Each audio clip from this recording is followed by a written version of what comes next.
Live from London, this is Global Business. Hello, welcome to the programme. I'm Jamie Owen. And I'm Robin Dwyer. Our top stories. Rival Palestinian factions Hamas and Fatah agree to form a unity administration to govern post-war Gaza in a deal brokered by China. Our other headlines: the head of the United States Security Service quits just days after the assassination attempt on Donald Trump. US Vice President Kamala Harris secures enough Democratic support to take on Trump in November's election. And too much extra time. Europe's top leagues say they'll sue FIFA for making footballers play too much.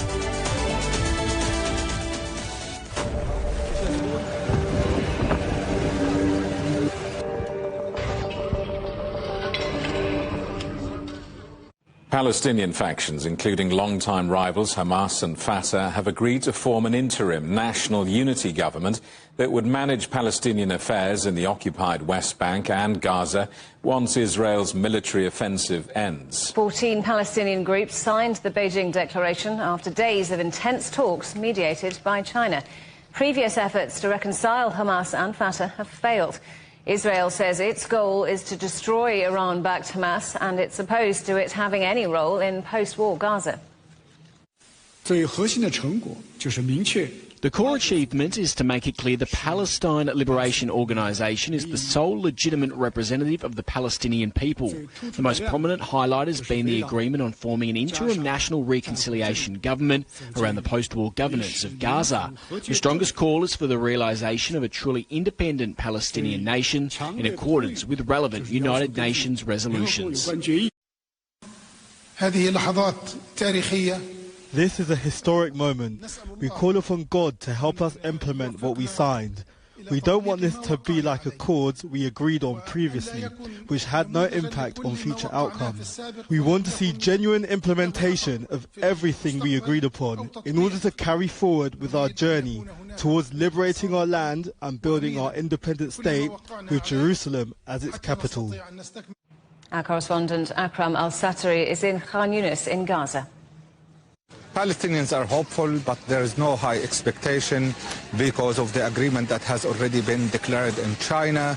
Palestinians have been experiencing different failed attempts to reunite the Gaza Strip with the West Bank and to bring together the Palestinian political rivals and to start a path for unity that will end up in bringing peace, comfort and independence to the Palestinians. Palestinians who have been facing enormous struggles in their daily life in Gaza Strip and who has been under that imminent risk of death because of the ongoing war are very well aware that there are many external and internal challenges that are facing the Palestinian rivals and that would prevent any unity to be realized. However, they are hopeful that this path that has already been launched in China, in Beijing, would end in some reunity and end with some of the success in bringing all the Palestinians together and ending the war that has been going on for such a very long time. Palestinians are hopeful. They don't have high expectations, but they still pray that this event brings peace and comfort to their life. Let's talk to Jeffrey Sachs, the public policy analyst who served as special advisor to 3 United Nations Secretaries General. Jeffrey Sachs, welcome back. Good to see you. First of all, your reaction to the signing of this agreement. I think it's a very important agreement. Wang Yi, the foreign minister of China, called it a historic agreement. I believe that that is the case. Not only does it bring together the Palestinian factions, but it brings China right into Middle East diplomacy, and again, in a very important and a very positive way, I want to add. China has pulled 2 rabbits out of the hat in the Middle East. One was the reconciliation of Saudi Arabia and Iran, something the United States could never have imagined or done. And now the reconciliation of Fatah and Hamas in forming a unity front. And this also, I think, is extremely positive and important. Is it going to work? What's happening is basically Israel is so extreme that it is almost entirely isolated itself in the world community. It has one backer left. That's it. That's the United States of America. And now the U.S. is being cornered because China is showing, look, there's a way to do diplomacy. There's a way to answer questions. There's a way to actually move forward. So the U.S. stands completely isolated alongside Israel. Israel, the Knesset, that is the parliament, just recently voted that there will be no Palestinian state. But the world community overwhelmingly says, yes, there will. The Arab countries overwhelmingly say, yes, the two-state solution, which has been backed repeatedly by the UN Security Council and the UN General Assembly, and the Arab nations have stuck together very, very clearly, saying the two-state solution is the only approach. It recognizes Israel's right to security, but it calls for a state of Palestine as the 194th UN member state with the capital in East Jerusalem. And so I think that while the pain of the actual war in Gaza continues and the risk of escalation absolutely continues, and what has happened today with China does not by itself stop that, it does make clear the direction of travel for the diplomatic outcome that will eventually emerge, and that is a state of Palestine, UN member state, capital in East Jerusalem, whether Israel likes it or not. The direction of travel may be emerging, but the road is still bumpy ahead, isn't it? I mean, Israel has strongly opposed this deal, particularly any involvement of Hamas in Gaza's government. I mean, realistically, that's significant, isn't it? I mean, how do you see that affecting the future of the agreement? Israel does not, and probably never will in the foreseeable future, accept a Palestinian state. But that's not the end of the story. Israel should not, and in effect will not, have a veto over a Palestinian state. What is the real veto right now is not Israel. The real veto is the United States, because the U.S. arms Israel. It provides the funding. It provides the logistics. Without the U.S. backing, Israel cannot carry on with its policy a single day. It can't carry on the war a single day. Inside the U.S., the situation is also quite interesting. The American people are absolutely against U.S. government foreign policy right now.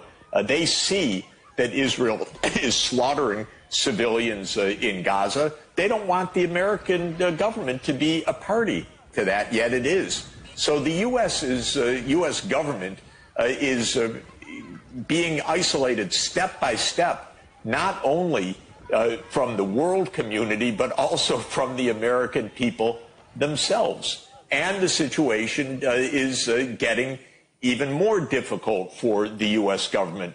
The International Court of Justice has recently ruled that Israel's occupation of the Palestinian territories violates international law. The International Court of Justice is likely to rule, in my view, my guess, that Israel is in violation of the 1948 Genocide Convention.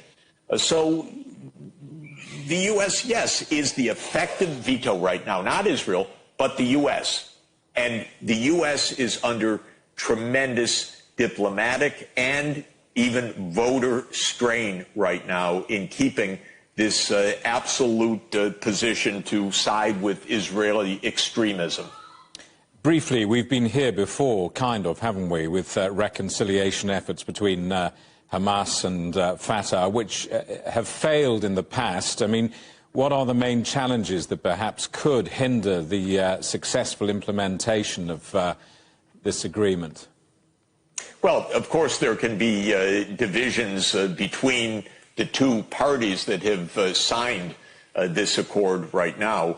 But the real challenge, again, is the practical one of turning this into something that actually leads to the state of Palestine as a UN member state, living in security next door to Israel. And that is largely a diplomatic and political problem of the United States.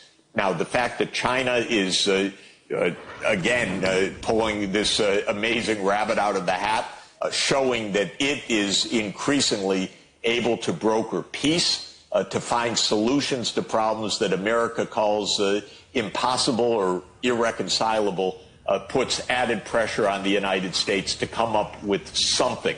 It's been pretty pathetic. I think we're in the end game, of course, of the Biden administration, so I don't think that they're going to do anything different. We're going to have to wait to see what happens next, I think, till next January for any kind of diplomatic breakthrough.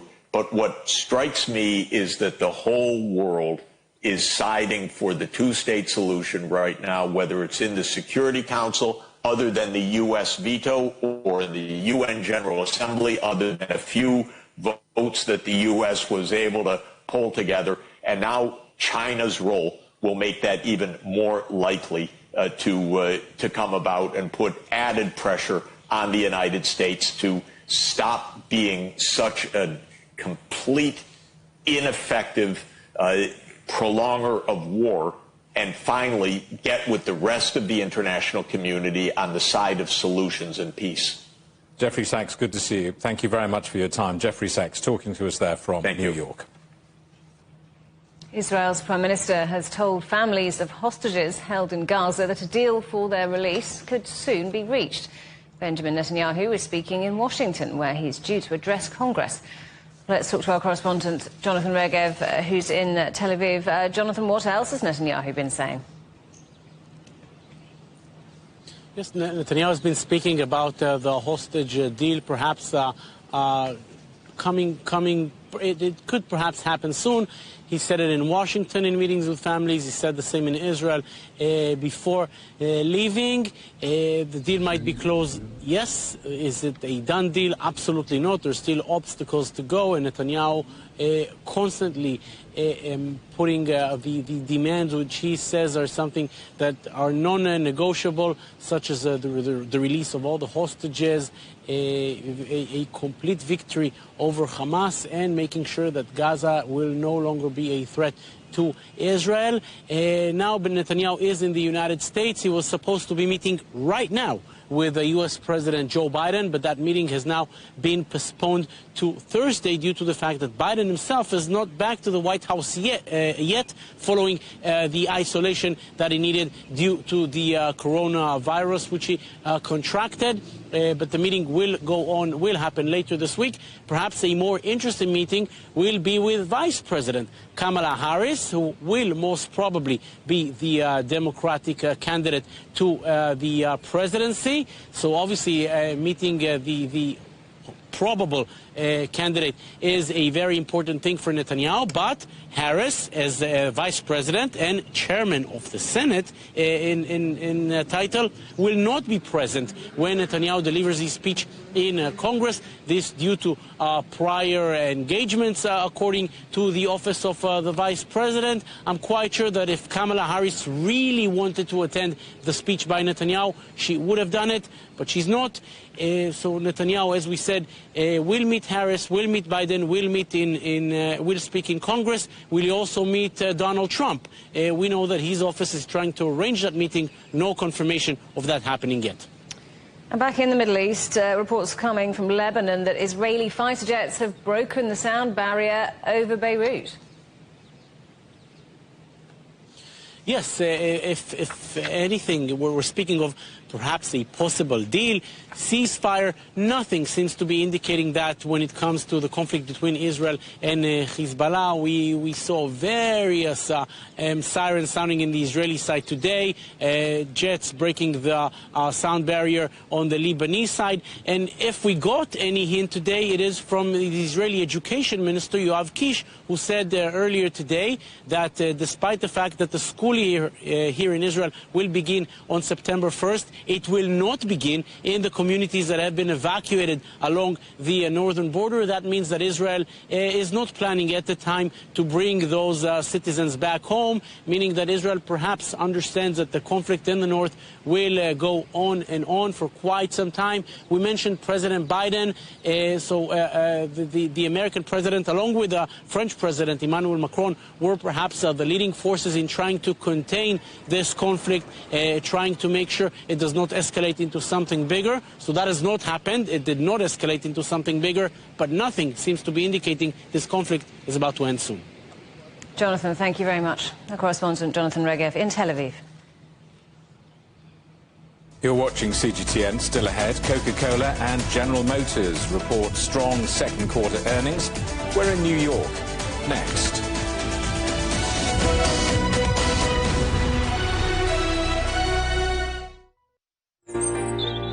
Ever wondered what's the difference between a bear and a bull market? Where are the cash cows? And who are the lame ducks? And what exactly are black swans? Grey rhinos? And unicorn companies? Make sense of it all with Global Business, only on CGTN. I think it should be more global cooperation. I would like to hear more the voice of the developing countries. Globalization has lifted more than 1 billion people out of poverty. The green transition has to happen. It's a necessity. Well, China and the United States are important powers in the world. What unites us is much more than what divides us. And I believe China is committed to this agenda. Join me, Juliet Mann, to set the agenda at these times every weekend on CGTN.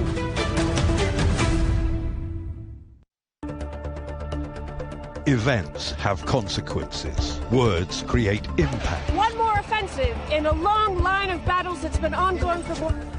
Just got to be careful here with some gunshots. Excuse us. The world today matters for your world tomorrow. The number of casualties is growing quickly. Why, this is one of the hardest hit towns in the region. The world today, every day on CGTN.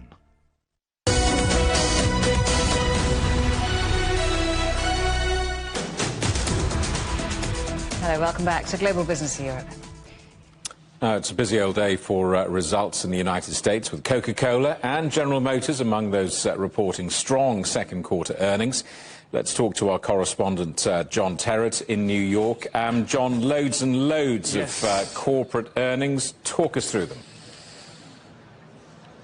Yeah, it was a blizzard, really, this morning. Some days this happens in the middle of earnings season. You just get so many that it's very difficult to keep track of them, really. So we had this blizzard of earnings before the opening bell at 9:30 this morning local time, and there are more to come after closing bell as well. A couple of big names, which we'll get to in a minute. But there are so many. I've picked out three companies that our viewers around the world will be very familiar with and I think relatively interested in. Now, Coca-Cola companies, first of all, up. You know, you cannot go to the deepest jungle in Africa or Latin America or Asia and not see a Coca-Cola sign. I mean, it's a completely historic legacy company. Coca-Cola is based in Atlanta, in Georgia, in the south of the country, and they've just given us their earnings. They basically had a much stronger than expected second quarter. They did this by increasing their prices. So it's not so much that they're getting new customers in, but they're benefiting from the increased prices. And based on that, they've improved their guidance for the third quarter. There is a slight issue in the background to Coca-Cola because there's a real trend towards fitness. You know, we're seeing this with all the slimming drugs that people have access to these days. And you know that young people in particular are eschewing alcohol because they don't want the side effects, including additional weight from alcohol. This is a very real thing, particularly here in America. So it's possible that down the road Coca-Cola will suffer from people who are looking for alternative, healthier options. But for the time being, Coca-Cola is being celebrated here. The shares are up 3%. Now, General Motors is one of the big three based in Detroit, as you know, and they also beat Wall Street expectations today, and they did it through sales of gas or petrol, SUVs and trucks. Big things, very popular here in America. However, the shares were up initially, but now they're down about 7%, which for a Dow Jones component is actually quite a lot. And the reason for that is they've just said in the last couple of hours that they are pushing back even further, again, on 2 electric vehicle production plants. So the markets don't like that. And Spotify is at Stockholm in Sweden, in Europe. You know, there's a Stockholm in New Jersey. I was there on Sunday, but this is Stockholm, Sweden. and it's their headquarters there. And they have a little headquarters here at the World Trade Center, just over there at Ground Zero, not far away from the exchange. Spotify is just a great company. It has 35% of the streaming music market, basically, and it's growing. So it's all about growth and subscribers and the outlook for the third quarter, all of which is very good. They have very strong management. They're in a solid position. They put their prices up in the last 2 years by 20%, but in the prior 8 years or so, they didn't increase their prices. They're adding new features all the time. So Spotify is now up 13%. That is a lot, so well done for them. And another company you would have heard of, Lockheed Martin, based in Maryland. It is one of the many defense companies here. These companies are always based close to Washington, D.C., for obvious reasons, because the Pentagon is there, obviously, and the White House is there, and so on. Anyway, at the moment, Lockheed shares up 3%. They beat expectations on increased demand for jet fighters, which I don't know whether that's a good thing or a bad thing, really. It rather depends on your point of view, I suppose. Anyway, the markets are in the green. The Dow's up by 1/5 of 1%, the S&P 500 by pretty much the same amount, and the Nasdaq, I checked just now, is ahead by 0.4 of 1%, with tech bouncing back after the big sell-off of last week. What happens after the bell, John? I go home and get a gin and tonic. But apart from that, actually it's my birthday today, you know, it is the 23rd of July. It Happy really is birthday. my birthday. I won't tell you how old I am. Looking very well for 75. But I'm not 27, put it that way. Thank you very much. After the closing bell, we hear from Alphabet, which is really YouTube and Google. And this is all about AI and the cloud. Alphabet's a bit behind compared to some of its competitors, and also advertising. And we've just learned today that Wiz, when I was growing up, Wiz was a film starring Michael Jackson and Diana Ross. But these days, it is a cloud security company based on 57th Street in New York. And Google tried to take them over in a $23 billion deal. But Wiz have just said, whiz off. We don't want you. Go away. Goodbye. Thank you so much. See ya. Wouldn't want to be here. So it seems to be off for the time being. And then after the closing bell as well, we get Tesla. Now, this is all about Elon Musk at the moment, about his pay package, which is still in the news, about his support for President Trump after the assassination, about his views on cryptocurrency. He's most likely to be at the huge Bitcoin conference in Nashville, Tennessee, later this week. I believe he's there now. President Trump is speaking on Saturday. That's the highlight. On the call, people here will be looking out to see what he's saying about self-driving cars and his partnership with China on that issue. What's he doing about the robo-taxi, which is a new thing that he personally pushed and which has been delayed again. And in the meantime, the stock has been on a roller coaster. It's up about, I suppose, 20% in the last 6 months, but today it's down by getting on for 1% going into these earnings. You know, Elon Musk and Tesla are just one of the most interesting companies out there. It just is. John, happy birthday. I hope there's a wild party awaiting you. What have you got planned? Anything illegal? Well, no, I think I'll go home and have a macaroon and a pot of tea. How very British. Happy birthday. Lovely to see you. Our correspondent John Terrace in New York. Thank you so much. Now, shares in the luxury car maker Porsche have fallen after the company warned of an aluminium shortage hitting production.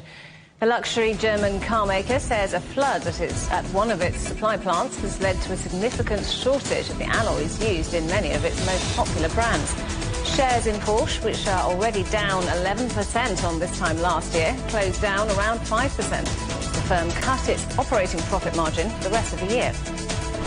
China's Bao Steel will acquire Nippon Steel's 50% stake in their Auto Steel joint venture for $242 million. The Tokyo-based steelmaker has agreed to withdraw from the venture, which initially combined Japan's advanced technology with the potential of China's growing market. However, with weakening demand, Nippon Steel is now reported to be shifting its focus to completing a deal with US Steel. China will gradually increase the statutory retirement age over the next 5 years to relieve pressure on pension budgets. At the moment, men in China retire at 60, while women work until they're between 50 and 55, depending on their job. But it's not clear when the reforms will come into effect or what the new retirement ages will be.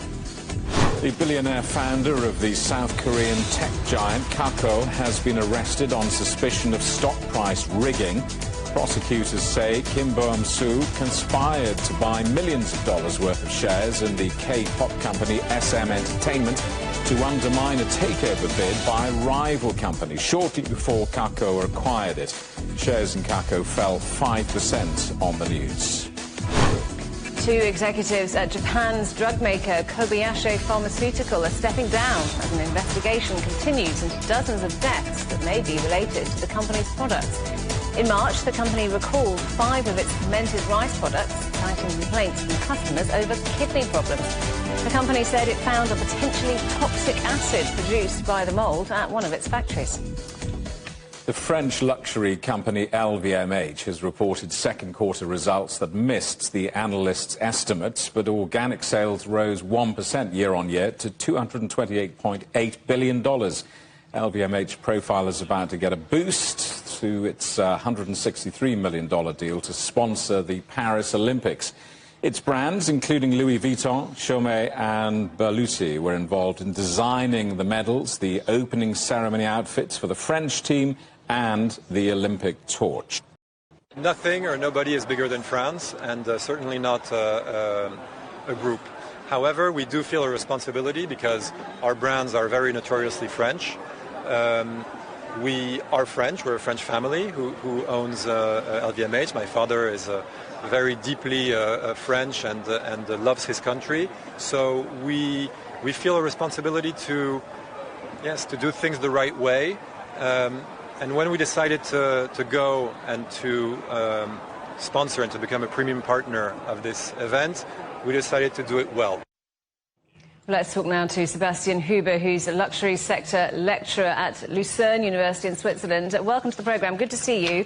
So these results are just coming out within the last hour. Hopefully you've had a time to have a quick look at them. But from what you've seen, what do you make of them? Well, it's a tribute to the strength of the brands in the portfolio of LVMH Group. You said that they might have disappointed some investors, but overall in the current climate, I would say that the results are really solid and they show the degree of innovation and creativity that is within the group and that has once again convinced consumers around the world. So other luxury brands have reported challenges in China. How big a slice of LVMH's profits rely on China, rely on that market? Well, talking about China, we have to keep in mind that the Chinese are both a geography and a customer group in luxury. They travel to a big extent. They did so before COVID, and they are resuming to travel a bit less than expected. And that shows, of course, in the results of a big group like Louis Vuitton, which was an early mover to China, has established lots of retail operations in the country and has benefited from a lot of travelers around the world as well. Now, what we see in these results is that there's a significant amount of Chinese travelers going to Japan, more than expected, and that shows in the Japan numbers. However, to the rest of the world, that travel hasn't come back quite to the pre-COVID levels yet.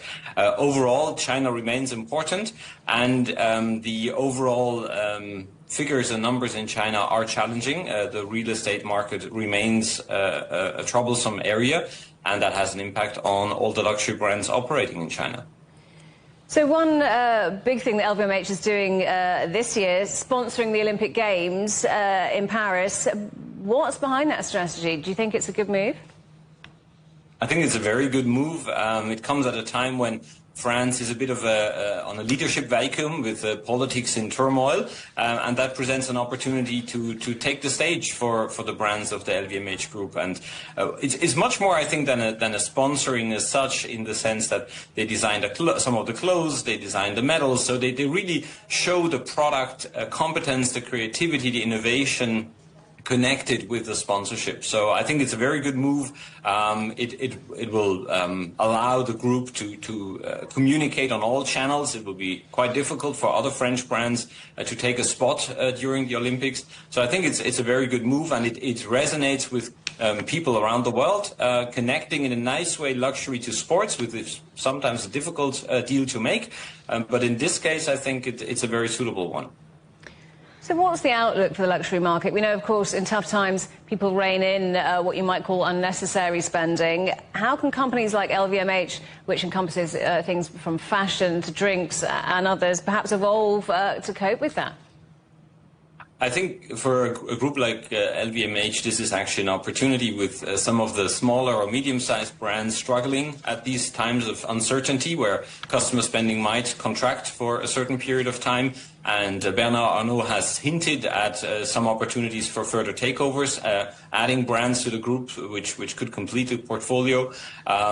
Louis Vuitton and the group is in for the long term. They've been investing in real estate significantly, taking over interesting retail locations through ownership, and that presents a significant advantage for the longer term. So I think overall this is a good time for a group like LVMH, while maybe for the next 6 to 12 months it will continue to be difficult given the circumstances. But overall I think I have a positive outlook for the industry as such, and especially for the big group like LVMH. Sebastian, great to talk to you. Thank you for joining us today. Sebastian Huber there from Lucerne University. You're watching CGTN. Still ahead. The stage is set for United States Vice President Kamala Harris to take on Donald Trump in November's presidential election.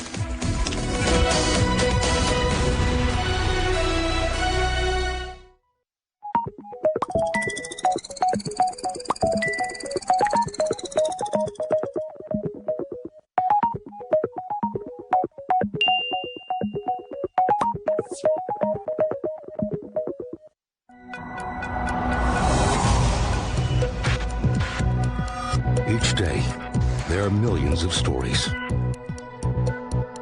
Each one can open new perspectives, new possibilities.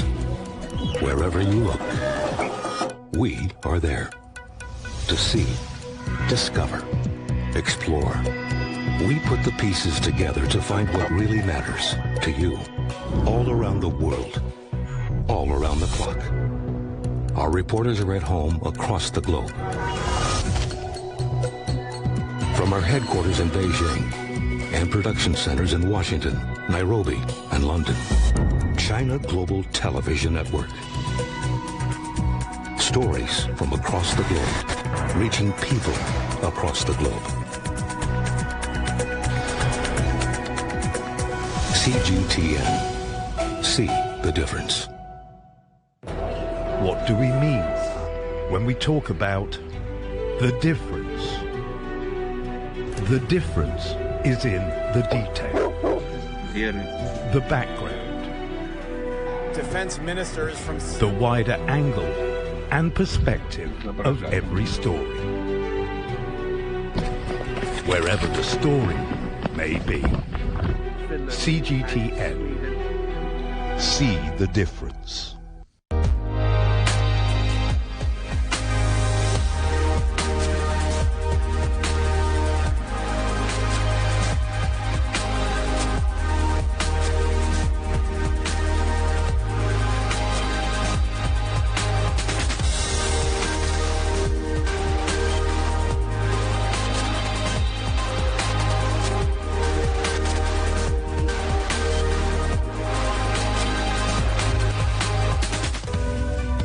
We are all connected.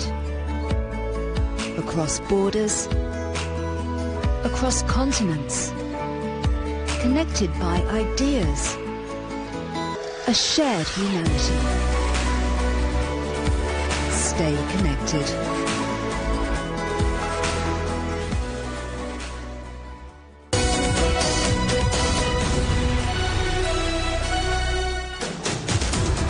Hello, welcome back to Global Business Europe with Jamie Owen and Robin Dwyer. Our top stories. Rival Palestinian factions, Hamas and Fatah, agreed to form a unity administration to govern post-war Gaza in a deal brokered by China. The director of the United States Secret Service, Kimberly Cheatle, has resigned. She received harsh criticism over her agency's failure to stop an assassination attempt on former President Donald Trump. On Monday, Director Cheatle admitted to US lawmakers that the Secret Service had failed in their job. What is the answer to that question? I think it's pertinent to talk to you about the information that the Secret Service has and that the Secret Service knows related I'm to the asking events you on an that answer day. to the question. If you're supposed to be in charge, if the buck stops with you, how come you can't share the answers? What are you covering up? What are you hiding, my friend? I'm not covering anything else. Then why can't you answer a simple question? Well, let's talk to our correspondent, Benji Hire in Washington. Benji, she got a good kicking there. Did she jump or was she pushed?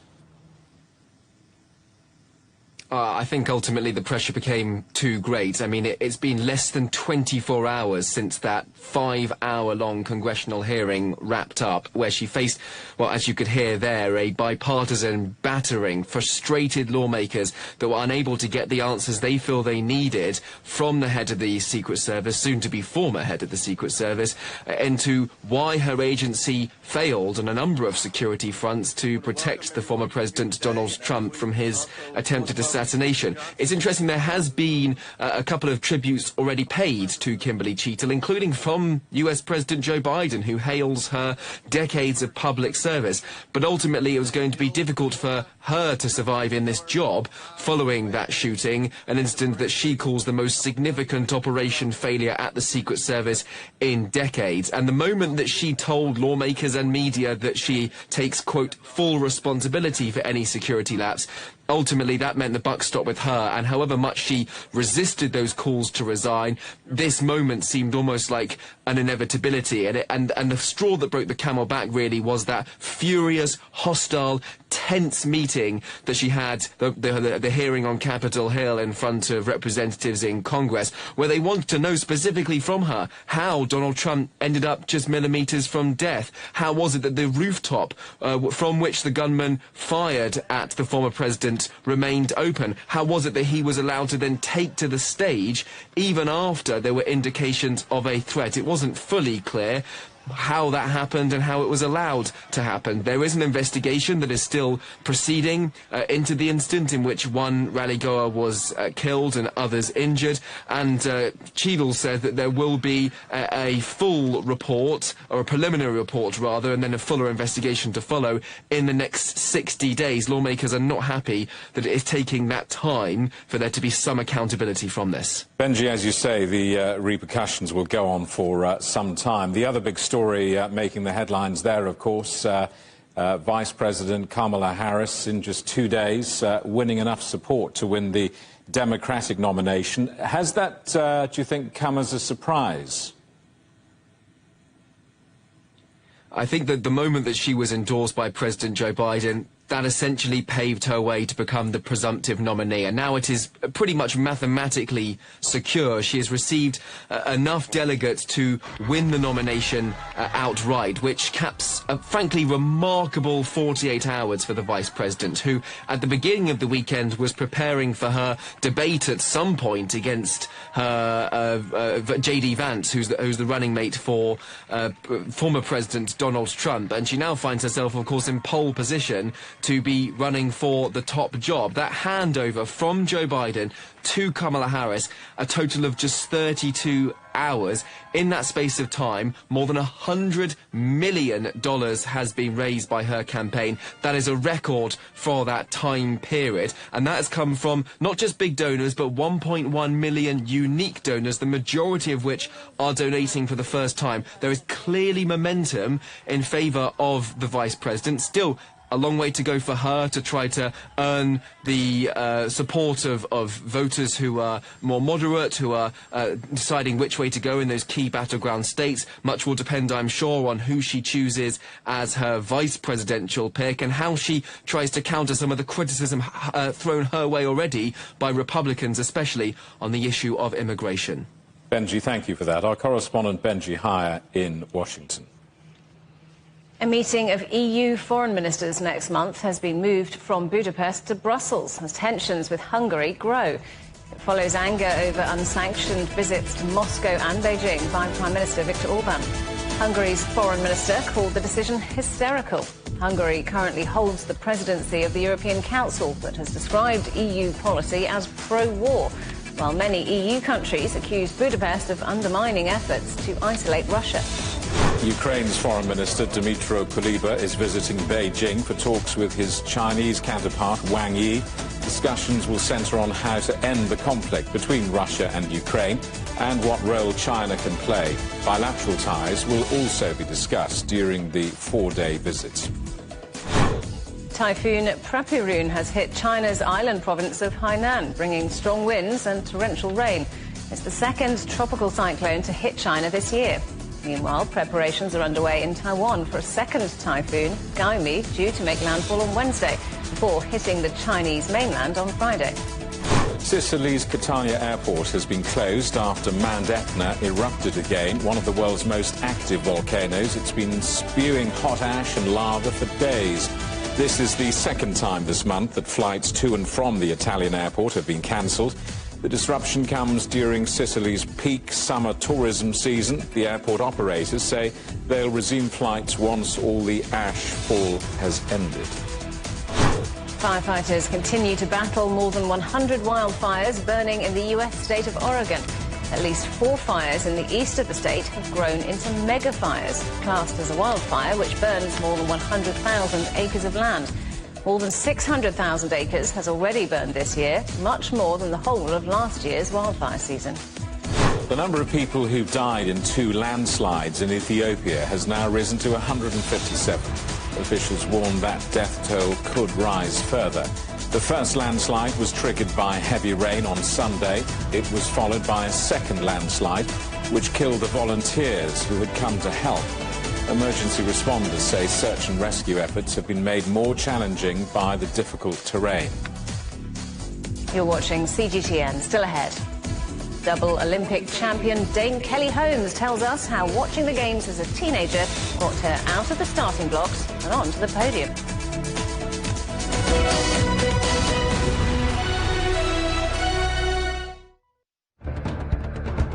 Events have consequences. Words create impact. Unprecedented scenes that we saw. The clean-up operation is now well and truly underway. Parts of southern Europe remain in a state of emergency. Context gives meaning.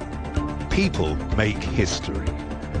Far more than 1,000 people have come here today. But authorities are still on high alert. So now we've actually become the border on this road. A complex world demands a comprehensive view. But with the cleanup efforts more or less under control, the economic impact is bound to ripple across the country. There's plastic pollution everywhere. Because the world today matters for your world tomorrow. This is the living area of the crew. The focus is firmly on future technologies. Well, this is something completely different. The world today, every day on CGTN.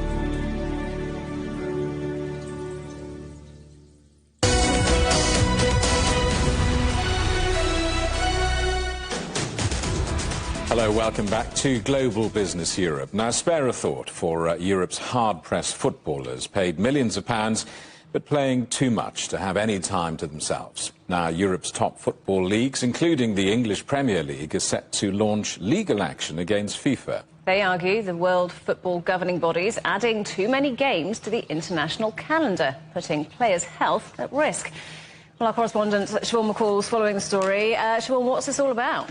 Well, Robin, yes, many people today will be looking at this story and thinking, well, if I was getting paid millions of pounds a year, I'd happily play a few more games of football. But it is important to remember that these are elite athletes. And researchers show that, you know, if it's between games, if they're not getting enough rest, then they don't recover from knocks, you know, they're more prone to injuries. And that's what the Players' Union are saying, that it's putting their career and their health at risk. And they say, for example, Jude Bellingham, one of the superstars of Real Madrid, they say that he has played since, he's 21 now, he's been playing since he was 16, 18,000 minutes of football. Compare that to David Beckham, one of the most famous footballers of all time. At the same age, at 21, he'd only played 4,000 minutes. So they say that's the difference. What they're really angry about, though, is a new format of a competition called the Club World Cup, organised by FIFA. So at the moment, I mean, it's a competition that may have actually just gone under the radar because it's in December, it's quick, Manchester City won it in 2023. They only played 2 games. It was over within 4 days. But next year, that competition is going up to 32 teams. And it's been played across 3 weeks in June and July, which is outside the regular football season. So the leagues and the player representatives say the international calendar is beyond saturation. They say it risks players' health, and they say that FIFA, the governing body, is abusing its position as the competition regulator and also the organisation in charge of introducing the competitions, and it hasn't fully consulted them.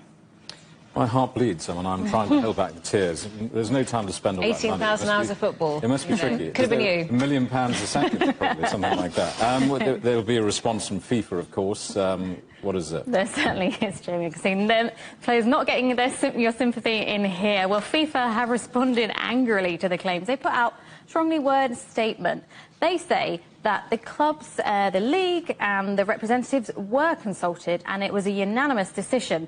They've also put out a statement saying some leagues in Europe are acting with commercial self-interest, hypocrisy, and they're not considering everyone else in the world. FIFA competitions, the money drips down to various levels of the football pyramid across the world, but they say these leagues are only interested in a calendar filled with friendlies and summer tours, often involving extensive global travel.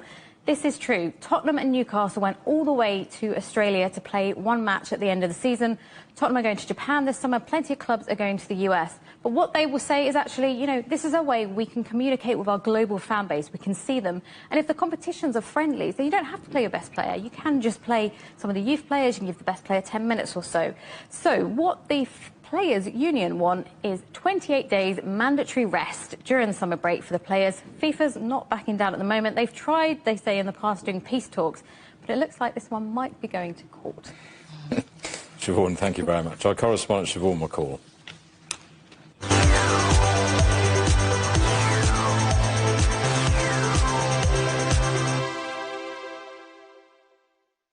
Now, the first sporting events of the Olympics begin on Wednesday, with both football and rugby being played before Friday's opening ceremony. Paris has been transformed for the Games, with activities celebrating the athletes taking place alongside medal events.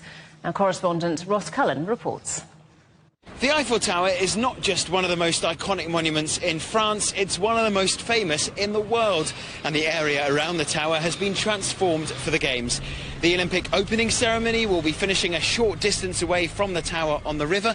The rings have been installed on the side of the monument, and the beach volleyball will be taking place in a stadium that's been built in the gardens next to the tower.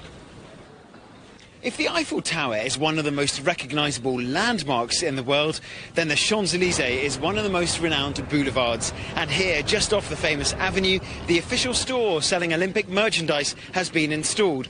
On the other side of the road, the Grand Palais, which has been transformed from somewhere that usually hosts art exhibitions into the fencing and the taekwondo hub.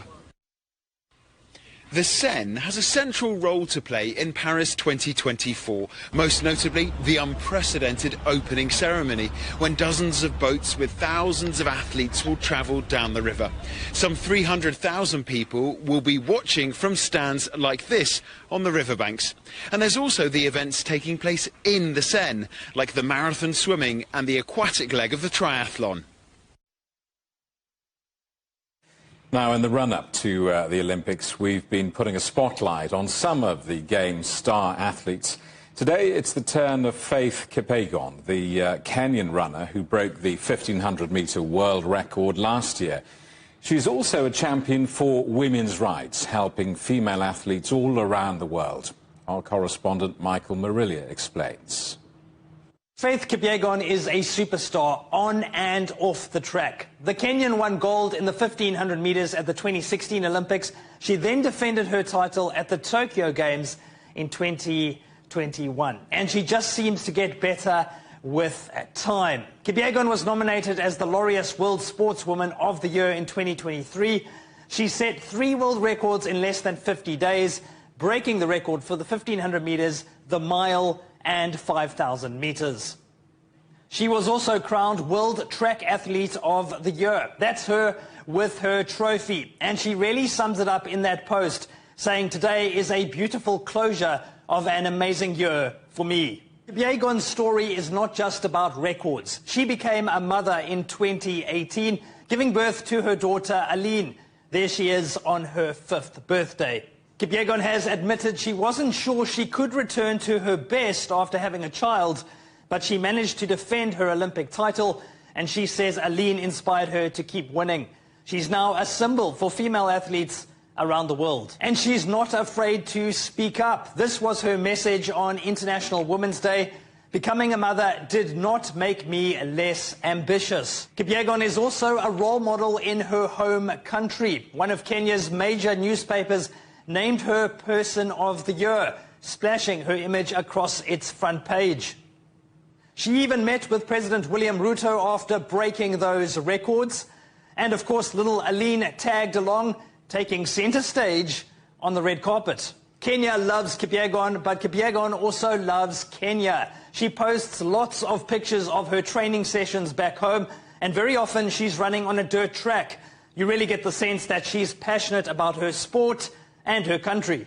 Now, Kenya has been in turmoil in recent weeks, with people hitting the streets to protest tax hikes.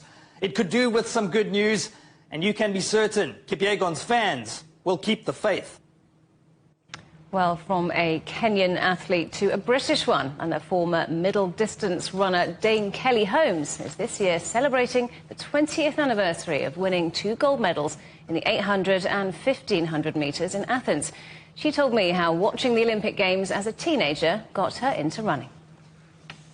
I watched the Olympic Games when I was 14 in Los Angeles, and a British athlete, Sebastian Coe, won the 1500 metres. He'd previously won 4 years before. He was meant to win the 800, but he won the 1500. And that's what I started running when I was at school, after coming All England Schools champion a year before. And it was that sort of inspiration of a athlete from your own nation standing on a rostrum, the national anthem playing, the flag flying, and a gold medal around your neck. And I was like, that's it, I want to be Olympic champion. So I had it from that early on. So fast forward a few years, and you were Olympic champion, of course, winning 2 golds in Athens. What was that like? What were your emotions and your thoughts and feelings during those races? I think the fact is, when you cross the line, it's still unbelievable, because you're just thinking about doing it. You're just thinking about what you've got to do, the training. No one sees behind the scenes. You know, it's years and years of perfecting, maybe even to get 1/10 of a second faster, or, you know, the way that you run, how you feel, keeping injury-free, keeping healthy. And, yeah, to win the 2 gold medals that I did, I've actually brought them especially for you, just to show you. These are the 2 gold medals that I won. And remember, I'm celebrating 20 years this year of winning these medals, so that's why they're hanging around with me right now. But they're amazing moments and memories to have. I know lots of stuff has happened since then, but it was just such a moment in you know, British sport. It's obviously been, you know, you sort of talked there about the commitment you needed to show to get to where you got to, and it's not always been easy. I know that you've talked about your struggles with mental health at times. How important is it for athletes to address those and prioritise their mental well-being?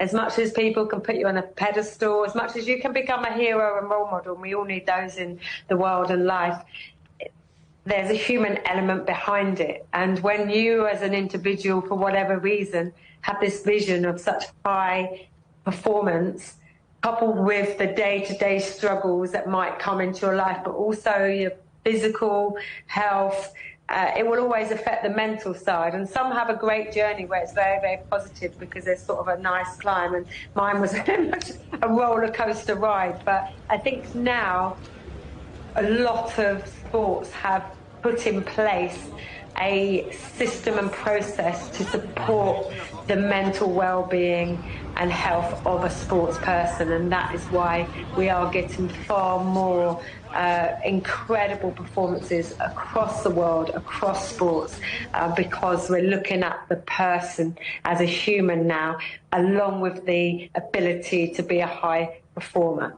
Paris 2024, what events are you most looking forward to? I'm interested in the fact that they bring so many new sports to the fore. Sometimes you question a sport and you go, how was that Olympics? But, you know, we're in a new era, and if it's inspiring a newer generation to reach their full potential, then why not? Because the standard's going to have to be incredibly high, like breakdancing, for example. I just want to see that happen. And then on the athletics field, I think we're back into an era where athletics is becoming one of our premier sports again. And we've had sort of we've always had success, but I think this year we're going to see a huge amount of new talent come through and a multitude of medals. The three-time Grand Slam tennis champion Andy Murray has announced he'll retire after the Paris Olympics. In a social media post, the Scot said Paris would be his last tennis tournament and that competing for Team GB had been by far the most memorable weeks of his career. Murray pulled out of this year's Wimbledon singles after a spine operation in June. He won Olympic gold in 2012 and 2016 to go with his 2 Wimbledon titles and US Open crown. The headlines again. Rival Palestinian factions Hamas and Fatah agree to form a unity administration to govern post-war Gaza in a deal brokered by China. Israel says its goal is to destroy Iran-backed Hamas and is opposed to it having any role in post-war Gaza. On other headlines, the head of the United States Secret Service quits just days after the assassination attempt on former President Donald Trump. Director Cheadle admitted to US lawmakers on Monday that the Secret Service had failed in their job. And too much extra time. Europe's top leagues say they'll sue FIFA for making footballers play too much. And that's it for Global Business Europe. Thank you for watching. There's more on all our stories at europe.cgtn.com, and do follow CGTN Europe on Facebook, Instagram and TikTok. And you can go to CGTN Europe's channel on the Telegram app, or scan the QR code on the screen to get stories and updates sent direct to your phone. Coming up next on CGTN, it's Africa Live. We'll see you again tomorrow, same time, same place. From all of the team in London, it's goodbye. Goodbye.